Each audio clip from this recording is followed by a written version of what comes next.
संसार के ताप से तप्त जीवों में शांति का संचार करने वाले, अनादिकाल से अज्ञान के गहन अंधकार में भटकते हुए जीवों को ज्ञान का प्रकाश दे करके सही दिशा बताने वाले, परमात्म प्राप्ति रूपी मंजिल को तय करने के लिए समय समय पर योग्य मार्गदर्शन देते हुए परम लक्ष्य तक ले जाने वाले सर्वहित चिंतक ब्रह्मवेत्ता संत महापुरुषों की महिमा अवर्णीय होती है। वे महापुरुष केवल दिशा ही नहीं बताते वरन चलने के लिए पगडंडी भी बना देते हैं और उस पर चलना भी सिखाते हैं, उंगली भी पकड़ाते हैं। और जब हम उनकी उंगली अगर छोड़ भी दें तो करुण कृपा की दृष्टि करते हुए वे हमें ऊपर भी उठा लेते हैं। जैसे माता पिता अपने बालक को कंधे पर उठा करके यात्रा पूरी करवाते हैं, वैसे ही वे कृपालु संत महापुरुष हमारी आध्यात्मिक यात्रा को पूर्ण कर देते हैं। माता पिता की तरह कदम कदम पर हमारी संभाल रखने वाले सर्वहित चिंतक, समता के सिंहासन पर बिठाने वाले ऐसे बिरले संत सद्गुरु को लाख लाख वंदन है। प्यारे सज्जनों, ऐसे संत महापुरुषों की कृपा से जीव रजोगुण तमोगुण के प्रभाव से छूट करके ऊर्ध्वगामी होता है। जिज्ञासुओं की ज्ञान पिपासा तृप्त होने लगती है, जपियों का जाप सिद्ध होने लगता है, तपियों का तप फल देने लगता है, योगियों का योग सफल हो जाता है। ऐसे संत महापुरुषों के प्रभाव से समृद्ध वातावरण में पवित्रता, उत्साह, सात्विकता और आनंद की लहर छा जाती है। इतना ही नहीं, उनकी संत रूपी शीतल गंगा में स्नान करने से जीव के तीनों तापों का दमन हो जाता है और जीव जन्म मरण के बंधन से छुटकारा पा जाता है। अपने स्वरूप में जगे हुए ऐसे संत महापुरुषों की करुणामयी शीतल छाया में संसार के दुखों से त्रस्त जीवों को परम शांति मिलती है। उनके प्रेम से परिपूर्ण नेत्रों से अविरल अमृत वृष्टि होती रहती है। उनकी अमृतमयी वाणी जीवों के हृदय में आनंद और माधुर्य का संचार करती है।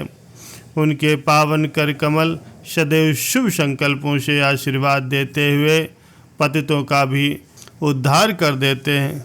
उनकी चरण रज से भूमि तीर्थत्व को प्राप्त कर लेती है। उनकी कृपा दृष्टि में आने वाले जड़ पदार्थ भी कालांतर में जीवत्व को मिटा करके ब्रह्म तत्व को प्राप्त कर लेते हैं। ऐसे संत महापुरुषों के दर्शन की महिमा का वर्णन करते हुए परम संत श्री कबीर साहब ने कहा है, अलख पुरुष की आरसी साधु की ही दे, लखा जो चाहे अलख को इन्हीं में लख ले। परमात्मा के साथ एक रूप हो गए परम साक्षात्कारी संत महापुरुषों की देह एक दर्पण के समान होती है, जिसमें आप परमात्मा के दर्शन कर सकते हो। गुरु नानक देव जी ने संतों की महिमा का वर्णन करते हुए कहा है, संत की महिमा वेद न जाने, जेता जाने तेता बखाने। प्यारे सज्जनों, सिख धर्म के चौथे गुरु श्री रामदास जी महाराज जी के वक्त की बात है। अमृतसर में एक बहुत ही गरीब परिवार रहा करता था। शोमा नाम का एक छोटा सा बालक था। उसकी माता काफ़ी बूढ़ी हो चुकी थी।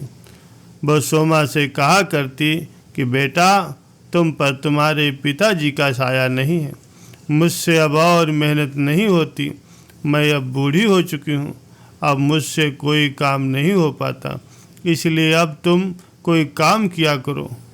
तो सोमा कहता, माता जी मैं क्या काम करूं, मैंने तो कभी कोई काम किया ही नहीं। माता जी कहती कि बेटा, मैं तुम्हें चने उबाल करके दे दिया करूंगी और तुम उसे बेच आना। सोमा कहता कि माँ मैं कहाँ पर बेचूंगा।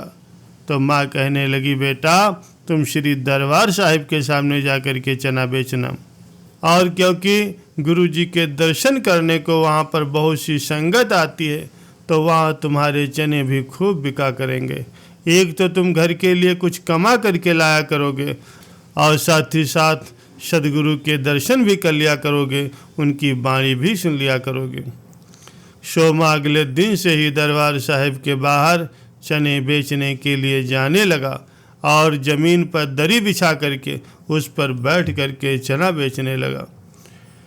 शोमा का दिल इतना दयालु था कि अगर वो किसी गरीब को देखता कि उसके पास पैसे नहीं हैं पर उसका खाने का मन है तो वो मुट्ठी भर करके चने उसको भी दे देता, कि कहीं गरीबी के कारण ऐसा न हो कि उसका मन उदास हो जाए और वो चने न खा सके।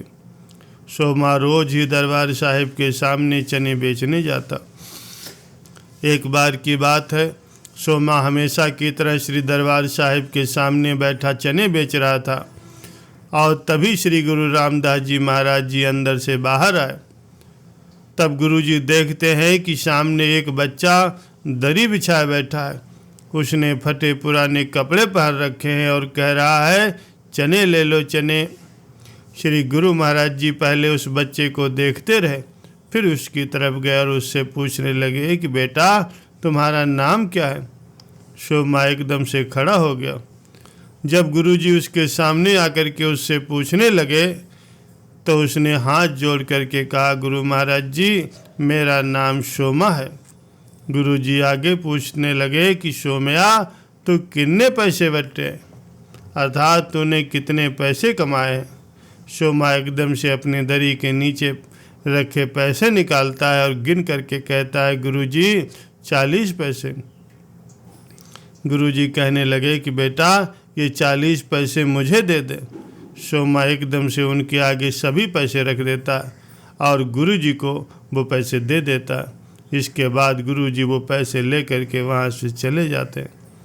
घर पर उसकी माँ उसका इंतज़ार कर रही थी, क्योंकि उनकी गरीबी इतनी थी कि जितना भी वो दिन भर में कमाते थे उतना ही उस दिन खर्च हो जाता था।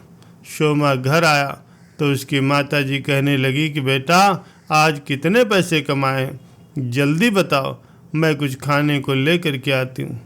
शोमा कहने लगा कि माँ आज गुरुजी मेरे पास आए थे और मैंने सारे पैसे उन्हें दे दिए।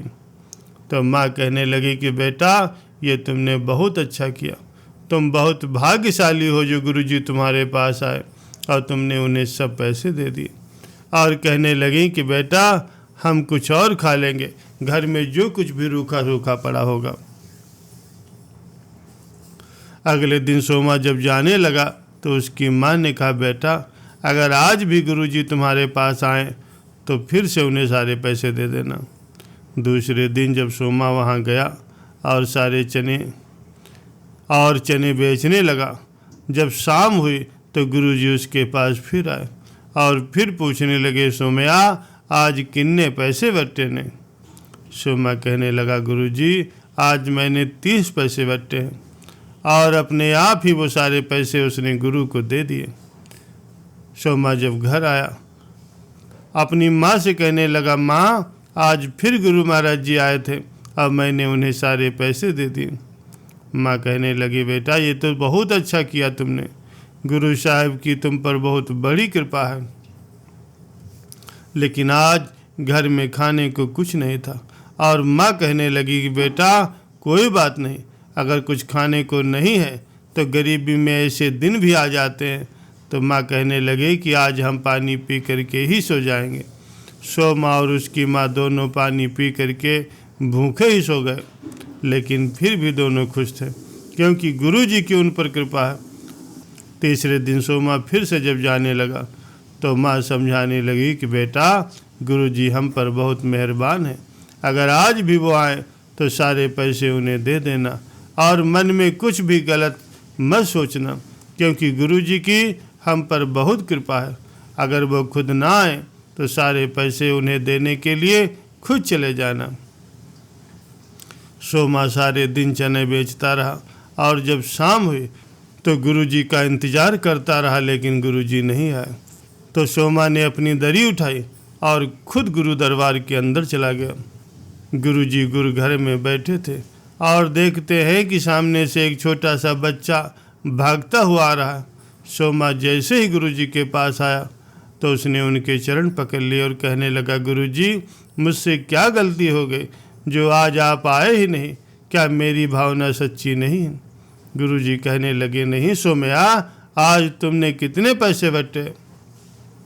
सोमा कहने लगा, गुरुजी 15 पैसे। और सारे पैसे निकाल कर उसने गुरुजी के चरणों में रख दिए। गुरुजी कहने लगे कि बेटा एक बात बताओ, तुम्हें हर रोज घाटा क्यों पड़ता जा रहा? सोमा की आंखों में आंसू निकल आए और कहने लगा, गुरुजी मैं बहुत ही गरीब हूँ, जितने पैसे होते हैं मैं रोज ही आपको दे देता हूँ। और आगे कहने लगा, गुरुजी मेरे पास जितने भी पैसे थे सभी खत्म हो गए, अब कल से मैं नहीं आ पाऊँगा। गुरुजी कहने लगे, सोमया क्यों झूठ बोल रहा है, तू तो बड़ा ही अमीर है। सोमा कहने लगा, नहीं गुरुजी मैं बहुत ही गरीब हूँ। गुरुजी बार बार यही कहते रहे कि तू तो बहुत अमीर है। ऐसा बार बार सुन करके सोमा गुरुजी से कहने लगा, गुरुजी मैं बहुत गरीब हूँ, 3 दिन हो गए मैंने और मेरी माँ ने खाना नहीं खाया, हम 3 दिनों से भूखे हैं गुरुजी, मैं बहुत ही गरीब हूँ। सोमा रोते रोते गुरुजी से कहने लगा कि गुरुजी तुसी मेरी हालत नहीं जानते। सोमा जब ऐसे कहने लगा तो गुरुजी एकदम से खड़े हो गए और उसको अपने गले से लगा लिया और सिर पर हाथ रख करके गुरुजी कहने लगे, तुम्हारी हालत मुझसे ज़्यादा भला कौन जान सकता है, लेकिन अब तुम गरीब नहीं रहोगे। बस फिर क्या था, गुरुजी ने उस पर कृपा कर दी और कुछ ही महीनों में ऐसा चमत्कार हुआ कि सोमा गरीब से अब सोमा शाह बन गया। पूरे अमृतसर में उसे शाहों का शाह सोमा शाह कहने लगे। प्यारे सज्जनों, गुरुजी की कृपा इतनी महान होती है कि बिल्कुल ही गरीब सोमा को, जिसके पास खाने तक के लिए कुछ नहीं था, जिसका गुजारा बहुत ही मुश्किल से हो पाता था, लेकिन जब गुरुजी की कृपा हुई तो वो सबसे अमीर आदमी सोमा शाह बन गया। प्यारे सज्जनों, पहले गुरुजी तो अपने भक्तों की परीक्षा लेते हैं, क्योंकि गुरुजी तो सब कुछ जानते हैं और यही है गुरु कृपा की सच्ची मिसाल।